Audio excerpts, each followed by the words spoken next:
It's time to chill out, get your coffee, and get your slip on. This is the Fortean Slip Daily Dose.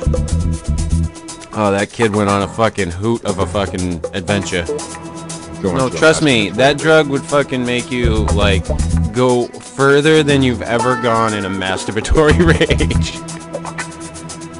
And then they see this UFO or whatever it is, this diamond-shaped thing. So, and then 3 helicopters come whizzing in and everything takes off.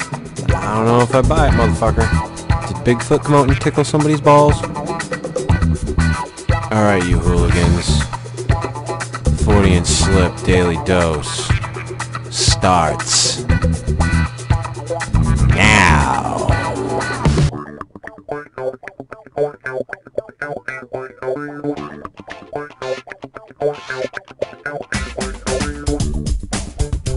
Good evening, ladies and gentlemen, and welcome to the Fortean Slip Daily Dose, episode 33. This is the Legendary Creatures of Africa episode. I was trying to decide for a better part of the afternoon what to do for Martin Luther King Jr. Day. This is a Fortean webcast, podcast, I don't know, whatever the fuck you want to call it. And I wasn't really sure what to do, and I thought about it, and I was like, fuck it.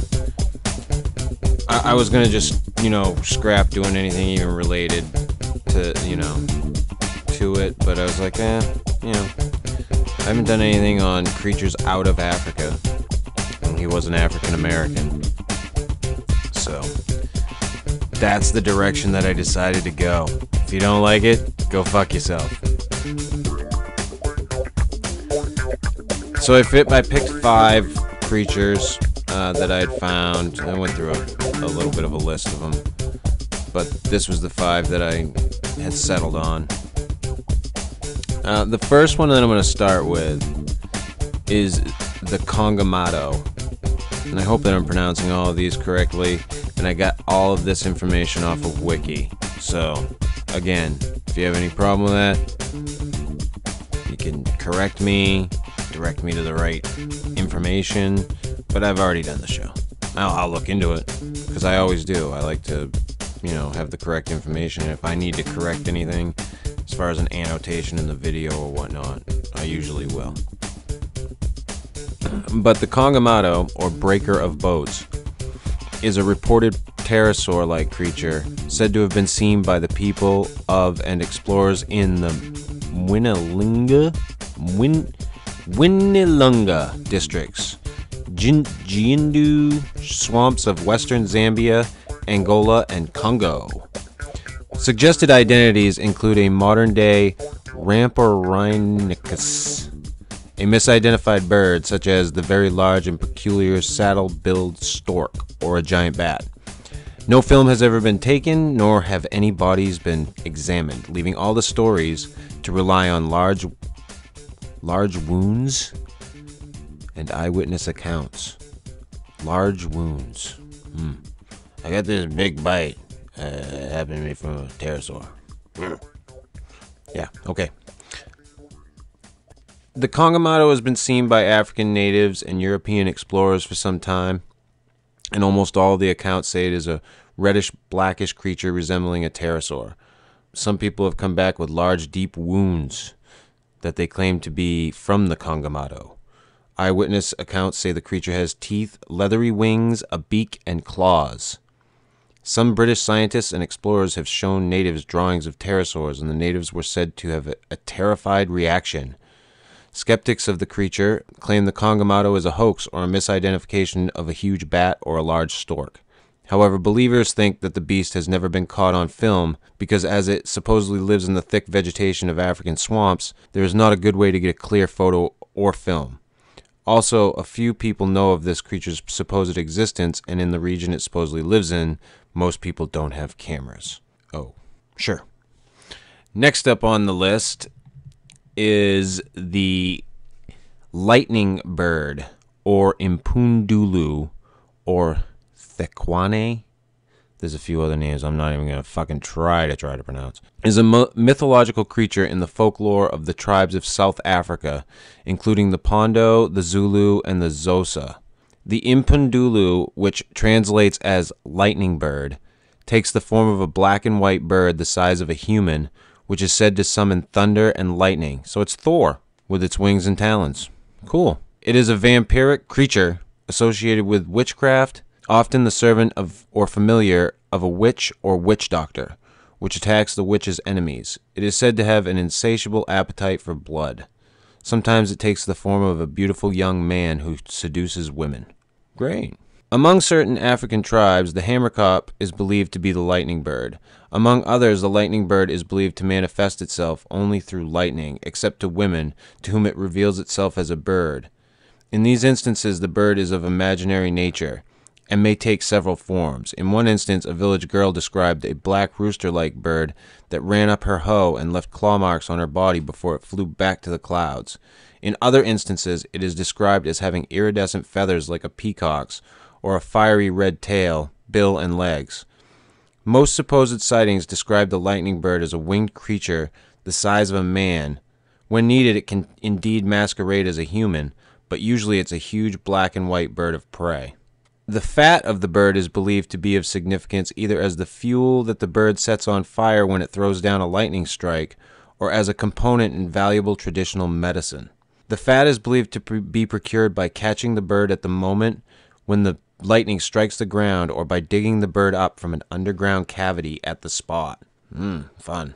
The bird is furthermore believed to lay a large egg underground at the location of the lightning strike. This may be a good or bad omen that may require digging to procure or dispose of the eggs. The creature has another similarity to vampires. It is said that the lightning bird is immortal because it outlives its masters. So it's a lightning, vampire, Thor bird. I'm down. Moving on.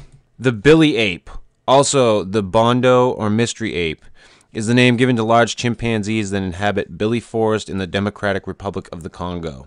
The apes nest on the ground like gorillas, but they have a diet and features characteristic of chimpanzees, according to a National Geographic report. While preliminary genetic testing with non-nuclear DNA indicates a close relationship with the eastern chimpanzee, a range of behaviors that are more closely related to those of gorillas have greatly intrigued primatologists from around the globe. Though their taxonomic classification has been clarified, the need for further information about these chimpanzees persists.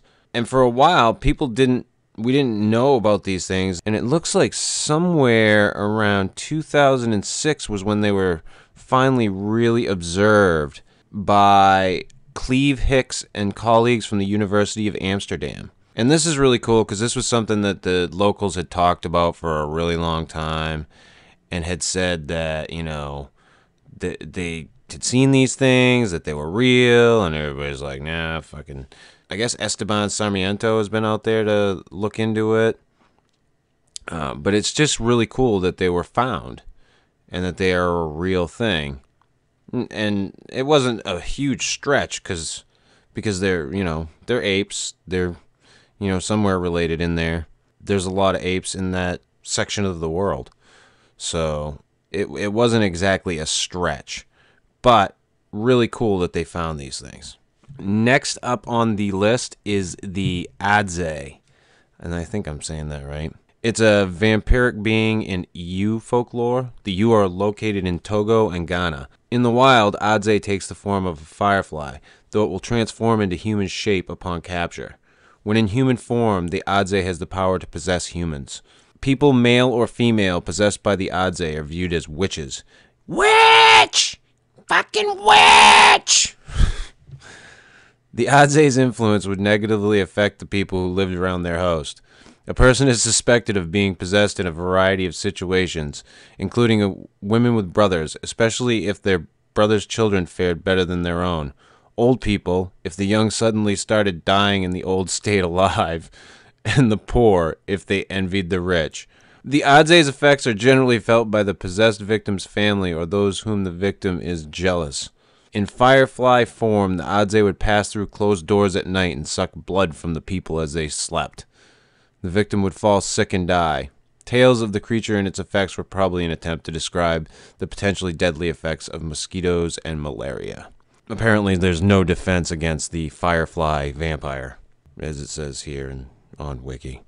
And lastly, and I saved this one for last because I had remembered seeing the movie that they made about this, is the Mokele-mbembe, and I think I'm saying that right, meaning one who stops the flow of rivers in the Lingala language, is a legendary water-dwelling creature of Congo River Basin folklore.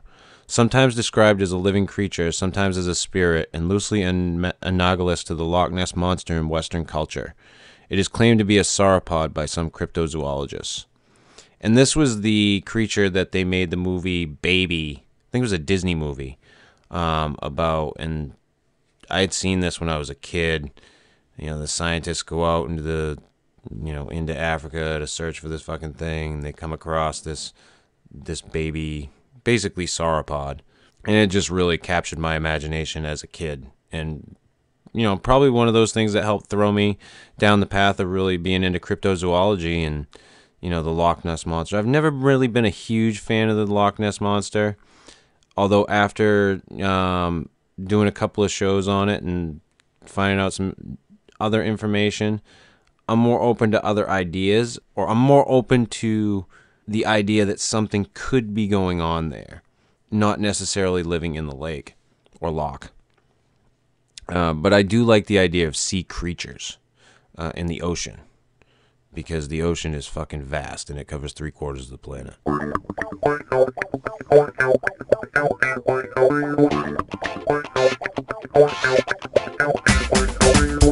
This has been the Fortean Slip Daily Dose, episode 33.